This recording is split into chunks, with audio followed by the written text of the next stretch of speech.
უხმანალექმა და დიდთოვლობამ ყველაზე მეტად დასავლეთ საქართველო დააზარალა. დაზიანებულია ელექტროგადამცემი ხაზები და საცხოვრებელი სახლის სახურავები. ინტენსიური თოვისა და რთული მეტეოროლოგიური პირობების გამო საავტომობილო გზების ცალკეულ მონაკვეთებზე დაწესებულია მოძრაობის სპეციალური რეჟიმები. ძლიერი ქარის შედეგად მიყენებულ ზარალს ითვლიან ბათუმსა და ქობულეთში, სადაც ძველი ბულვარის ტერიტორიის ნაწილი დაიტბორა და საცხოვრებელი სახლების სახურავები დაზიანდა.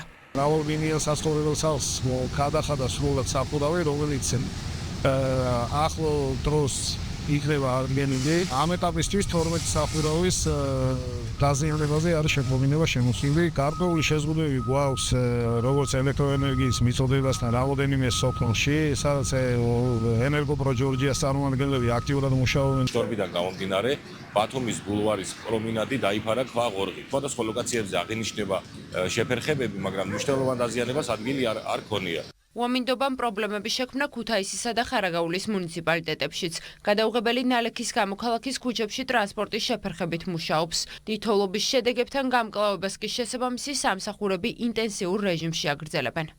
ქუთაისის მუნიციპალიტეტში თოვლის სახით მოსული უხვი ნალექის გამო მოსახლეობა შექმნა გადაადგილებას დაკავშირებით შექმნა გარკვეული პრობლემები. მოსახლეობას ვარწმუნებთ, რომ გაწმენდითი სამუშაოები მიმდინარეობს უწყვეტ რეჟიმში, რაშიც ჩართულია ქუთაისის მუნიციპალიტეტის მერის ყველა სამსახური. სოფელს შეუწყდა ელექტროენერგიის მიწოდება, 5000 აბონენტზე მეტი დარჩა ელექტროენერგიის მიწოდების გარეშე, თუმცა მიმდინარეობს აღდგენითი სამუშაოები, წყალი და გაზი მიეწოდება სრულად, როგორც დაბის ტერიტორიას, ასევე სოფლებს. დიდთოვლობამ პრობლემები შექმნა რაჭა, ლეჩხუმისა და ქვემო სვანეთის რეგიონის 4-ვე მუნიციპალიტეტში. მაღალი ძაბვის ელექტროგადამცემი ხაზების დაზიანების გამო ამ დროისთვის ელექტროენერგიის მიწოდებაც საგერსა და ლენტეხში შეწყვეტილია. ამბროლაურისა და უნის ნაწილში კი ელექტროენერგიის მიწოდება პრობლემას არ წარმოადგენს. ადგილზე აქტიურად მიმდინარეობს გზის გაწმენდითი სამუშაოებიც. ელექტროენერგიის მიმართულებით საგერსა და ლენტეხში სრულად შეიქმნა გარკვეული შეფერხებები, ამბროლაურსა და ონში გარკვეული ნაწილი ჩართულია.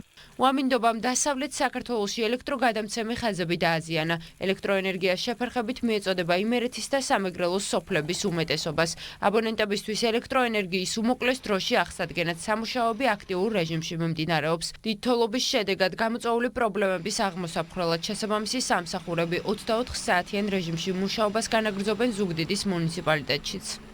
მთელი ზუგდიდის მასშტაბით გაწმენდილი გვაქვს ყველა ცენტრალური გზა, აღდგენილია სატრანსპორტო მოძრაობები და დარჩენილი გვაქვს შიდა საუბნო ქუჩები, რომელზეც აქტიურად მუშაობენ. სხვადასხვა რეგიონებიდან, სხვადასხვა მუნიციპალიტეტებიდან ჩამოსულები არიან დამხმარე ტექნიკური ბრიგადები. კომპანიის ტექნიკური სამსახური მაქსიმალურად ცდილობს, რათა მომხმარებლებს აღუდგინოს ელექტროენერგიის მიწოდება. დიდთოვლობამ სამეგრელოს რეგიონში გამოიწვია ავარიები, ძირითადად დაზიანებული არის მაღალი საშუალო და დაბალი ძაბვის სადენები, რაც თავისთავად გამოიწვია ხელმცენარეების წაქცევამ. ავარიული გამორთვებიდან პირველივე წუთიდან მობილიზებული არის ენერგოპროს ბრიგადები. ქვეყანაში ცივი და ნალექიანი ამინდი 3 იანვრამდე შენარჩუნდება. უამინდობის შედეგად გამოკვეთილი პრობლემების აღმოსაფხრელად შესაბამისი სამსახურები აქტიურ რეჟიმში მუშაობას განაგრძობენ. ინტენსიურად მიმდინარეობს შიდა გზების გაწმენდითი სამუშაოებიც. საერთაშორისო მნიშვნელობის მაგისტრალზე კი ავტოტრანსპორტის მოძრაობა აღდგენილია.